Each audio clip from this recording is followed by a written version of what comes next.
আজি ৰাজ্য চৰকাৰৰ বাবে এটা অতি আনন্দৰ আৰু স্মৰণীয় দিন।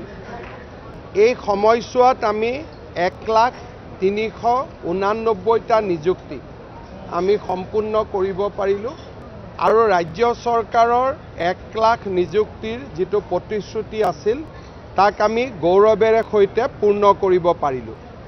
ইয়াৰ লগতে আজি প্ৰায় 23,000 সৰ্বশিক্ষা অভিযানত কাম কৰি থকা চুক্তিবদ্ধ শিক্ষকক নিয়মীয়াকৰণ হৈছে।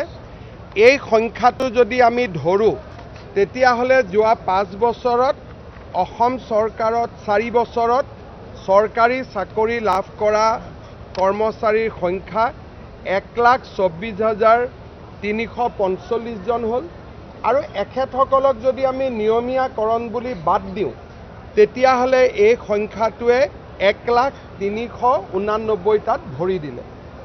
অহা বছৰৰ ভিতৰত আমি আৰু 50,000 নিযুক্তি দিব পাৰোঁ নেকি, তাৰ বিষয়ে আমাৰ প্ৰচেষ্টা আমি আৰম্ভ কৰিছোঁ আৰু এই প্ৰচেষ্টা অব্যাহত থাকিব।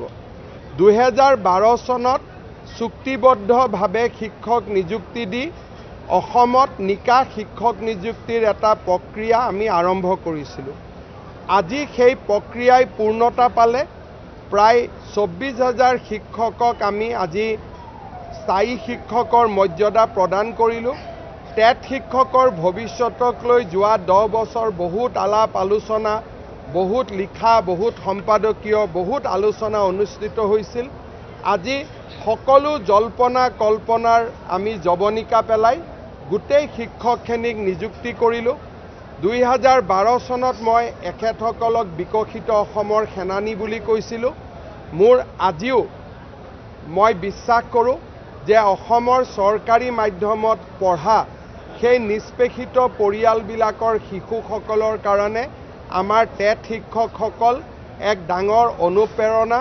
তেওঁলোক বিকশিত অসমৰ সেনানী।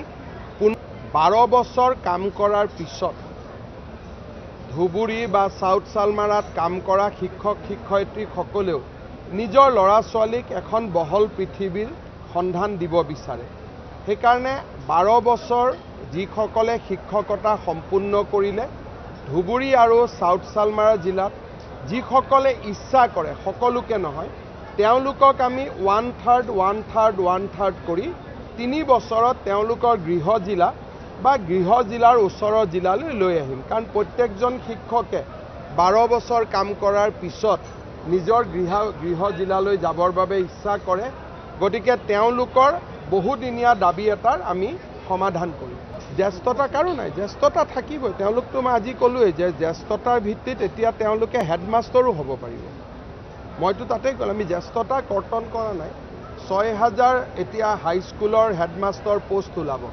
টেট শিক্ষকসকলেও তাত জ্যেষ্ঠতাৰ ভিত্তিত আবেদন কৰিব পাৰিব আৰু তেওঁলোকৰ জ্যেষ্ঠতাটো ক'তো কমি নাযায়। কাৰণ যি স্কুলত আছিলে সেই স্কুলতে আমি তেওঁক নিযুক্তি দিছোঁ। গতিকে সেই স্কুলত ছিনিয়ৰিটিত তেওঁ যিমান নম্বৰত আছিলে সেই নম্বৰতে তেওঁলোক থাকিব। ছিনিয়ৰিটি কৰ্তন হোৱাৰ কথাটো অহাই নাই। গতিকে মইতো উল্টাই আজি ভাষণত কৈছোঁ যে আপোনালোকে ৰাজনীতি নকৰিব। গতিকে কংগ্ৰেছ আৰু বিজেপিৰ পাৰ্থক্য আপোনালোকে চাওক। মই ইয়াত ভাষণত কি কৈছোঁ যে ৰাজনীতিৰ পৰা দূৰত থাকি নিষ্পেষিত শোষিত পৰিয়ালৰ ছাত্ৰ ছাত্ৰীক পঢ়াওক। কংগ্ৰেছে কৈছে গুৰুৰ পৰামৰ্শ লৈ ৱাৰ ৰুমত বহিম। তাৰমানে পাৰ্থক্যটো চাই লওক যে কংগ্ৰেছ কি আৰু বিজেপি কি। পাৰ্থক্যটো আপোনালোকে ইয়াতে বুজি পাব।